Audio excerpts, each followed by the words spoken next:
الجزائر هذه واستقروا فيها مدة 32 و100 سنة، مدة طويلة جدا، قرن وثلث القرن تقريبا، مدة طويلة وطويلة جدا. نابليون ومن معه وخلفائه استمروا في مصر 3 سنوات فقط. سيتكون ما يعرف بحزب فرنسا بعد ذلك، وكانها ذيول وكان لا، لكن أقصد بالوجود العسكري وأقصد بالوجود الفرنسي في مصر 3 سنوات، بينما هذه بقيت 132 سنة. لكم تتخيلوا هذه المدة الهائلة الطويلة وماذا جرى فيها. مدة ضخمة للغاية، وأحداث متشابكة طويلة متتالية، فيها عبر وعظات هائلة كثيرة جدا، فيها نظر طويل، فيها استخلاصات، فيها بناء للحاضر والمستقبل بناء على ما جرى في الحملة. فكان اختيار قد وقع على طرق الحملة الفرنسية على الجزائر. هذا هو السبب الأول الذي دعاني للحديث عن هذه القضية، والقضية الخطيرة والمهمة في حياة العرب والمسلمين. الأمر الثاني المهم من الأسباب التي دعتني لأتحدث عن الحملة الفرنسية على الجزائر أن الجزائر تعزب عن أفكار وعقول كثير من المسلمين لسببين. أولا للجزائر بالذات لغموض مقاطع من تاريخها القديم والحديث عن كثير من العرب والمسلمين لا يكادون يعرفون عنها إلا القليل. ثم إن الجزائر هي جزء من المغرب العربي الكبير، والمغرب العربي الكبير برمته وجملته ظل مجهولا للمشارقة. هذا أمر لا أبتكره الآن ولا أتحدث عنه على أنه شيء جديد، بل هو شكوى قديمة من أيام صاحب العقد الفريد ابن عبد ربه، من أيام ابن خلدون، بعده بقرون جاء ابن خلدون وتحدث عن هذه القضية. وإلى يوم الناس هذا أزعم أن تاريخ المغرب العربي الكبير بكامله هو تاريخ مجهول في كثير من جوانبه عند كثير من العرب والمسلمين. هذه شكوى قديمة تاريخية ظلت بذيولها إلى الآن في عصر القنوات وعصر الأطباق الفضائية، عصر الإنترنت، تقلل هذا الأثر أو قلل من هذا الأثر قليلا أو من هذا الضعف قليلا، وأصبح الآن يعني بعض الناس يطلع على تاريخ المغرب وأحوال المغرب اطلاعة لا بأس بها، لكن يتحدث في الجملة تاريخ شبه مجهول عند أكثر العرب والمسلمين. فكان تسليط الضوء على تاريخ الجزائر وتاريخ الحملة الفرنسية على الجزائر والحملات الصليبية على الجزائر قبل الحملة الفرنسية كان أمرا في غاية الأهمية في ظني، لأنه ينير لقطاع كبير من الجماهير، ينير دروبا ما كانوا قد سلكوها من قبل ولا عرفوها من قبل ولا أدركوها من قبل. ثم السبب الثالث إنه يسلط الضوء على قضية خطيرة وفي غاية من الأهمية. ما هي هذه القضية؟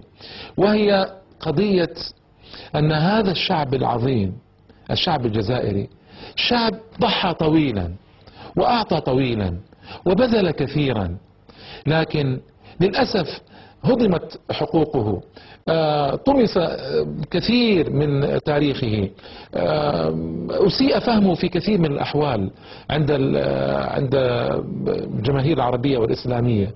والسبب هو كما قلت لكم لبعد الجزائر، لغموض جوانب من تاريخها. هذا الشعب ضحى وضحى تضحيات رائعة وهائلة جدا على مدار 132 سنة. شرد من أرضه إلى أراضي أخرى، كثير منهم انتقل قبائل إلى مناطق أخرى لا يألفون ولا يعرفونها، حشدوا في محتشدات كبيرة بالملايين، وأسلاك شائكة مكهربة، دوائر إلكترونية، عزلوا عن العالم العربي والإسلامي تقريبا، منعوا من الحج سنوات، ابتعدوا تماما عن إخوانهم المشارقة بل عن إخوانهم المغاربة أيضا، كانوا في عزلة ضخمة هائلة. فلولا الله تبارك وتعالى أنجدهم بإيمان ويقين لكان الإسلام في الجزائر خبرا من الأخبار منذ مدة طويلة جدا. مع ذلك انظروا الإسلام في الجزائر اليوم، إسلام رائع متألق حيوي منتشر قوي يشهد له القريب والبعيد. والسبب وأن فطرتهم نقية، شعب قام بتضحيات رائعة، شعب نعده من الشعوب العربية القوية، كما يقال عن الشعب الفلسطيني، الشعب العراقي، شعب قوي، شعب صلب، شعب مستعد لتقديم تضحيات، شعب مستعد للصبر الطويل، لتضحيات الكبيرة الجسيمة، للعمل المتواصل بدون كلل ولا ملل ولا تعب، لبذل وعطاء في الحقيقة رائعين نادرين ما رأيتهما يتكرران كثيرا في هذا العصر إلا عند الشعب الفلسطيني بالطبع. فكان هذا الشعب الرائع وتضحياته الرائعة وجهاده الجليل وعمله القوي الضخم كان لابد من تسليط الضوء عليه.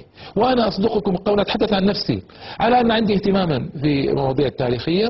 كانت معلوماتي عن الجزائر معلومات محدودة للغاية. كانت معلوماتي عن الحملة الفرنسية على الجزائر معلومات ضحلة للغاية، بحيث أني لما درست هذه الحملة دراسة تمكنني من فهمها ومن ثم إلقائها، وجدت أني صدمت في الحقيقة. صدمت من جانبين اثنين: من الوحشية الهائلة التي جُبي بها هذا الشعب، ومن التضحيات الرائعة والبذل الجليل العظيم الذي بذله هذا الشعب. بل أزعم، هذا أمر مني ووجهة نظر شخصية، أن الذي حدث على الجزائريين من تشريد وتنكيل وتعذيب وسرقة للأرض وانتهاك للعرض واغتصاب للحقوق وتضييع وطمس للتاريخ وحيد بتاريخه الحديث وقطع صلة عن التاريخ الماضي لم يحدث حتى لشعب فلسطين. نعم، أن فلسطين جزء غال جدا عندنا وفي أرواحنا وعقولنا وقلوبنا، كيف لا، وفيها بيت المقدس وفيها ثرى الأنبياء الطاهرين والرسل العظماء الأجلاء وفيها تاريخ رائع جدا جدا. لكن الذي حدث على إخواننا في فلسطين، الذي هو طبعا من 60 سنة خلت وقبل ذلك ذيول 20-30 سنة، الذي حدث على إخواننا في الجزائر أعظم وأكبر وأضخم أيها الإخوة والأخوات. وسيكون هذا في مع ثنايا حديث طويل. في هنا أنا اختصرت كثيرا في الحلقة الماضية أو في السلسلة الماضية التي هي الحملة الفرنسية على مصر، لكني عزمت هنا ألا أختصر، أن أورد تفاصيل كثيرة، أن أورد أحداثا كثيرة، أن أورد العبر والعظات، لأن هذا هو المهم في استخلاص الحدث التاريخي ثم بناء الحاضر والمستقبل عليه. ليس المراد من هذه الحلقات كما أوضحت سابقا في الحملة الفرنسية على مصر هو مجرد السرد، لا، والسرد أيضا أمر مطلوب، السرد التاريخي أمر مطلوب حتى يعرف الناس، لكن المراد أعظم وما وراء ذلك، وهو كيف نستفيد من ذلك الماضي بعبره وعظاته بأفراحه وأتراحه بأحداثه الجليلة، ونصلح به المحاضر وننطلق به إلى مستقبل جليل. هذا هو مكمن الخطر في التاريخ، هذا هو مكمن الأهمية في الحوادث التاريخية. بعض الناس يعتقد أن التاريخ شيء ماضي ويا أخي، لماذا تعلقنا بالتاريخ؟ ولماذا تسرد لنا التاريخ؟ دعنا نتحدث عن الحاضر، دعنا نتكلم عن المستقبل. أمة لا تاريخ لها، لا حاضر لها، لا مستقبل لها.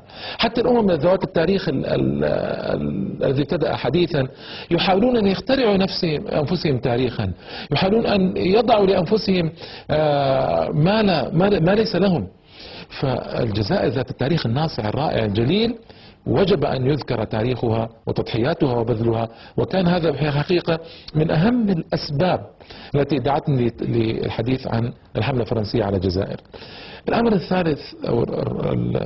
الثالث نعم المهم هو الحديث عن تناقضات السياسة الفرنسية، بل عن تناقضات الساسة الفرنسيين وتناقضات المثقفين الفرنسيين وتناقضات أهل الاجتماع والتربية في فرنسا. في الحقيقة أنا يؤلمني أن أقول هذا، لكنه تناقض خطير بين الشعار المرفوع والمثال المنادى به وبين التطبيق على أرض الواقع.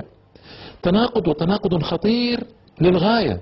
يعني الثورة الفرنسية التي قامت وحطمت الباستيل كما يقولون وأزالت الملكية الظالمة الجائرة وفسحت الطريق أمام المبدعين وأمام العقول وأمام تحرير العقول والتفكير، لما جئنا ونظرنا إلى منتجات هذه الثورة الفرنسية وجدنا مثل الجبل العظيم الذي إذا تمخض ولد فأرا.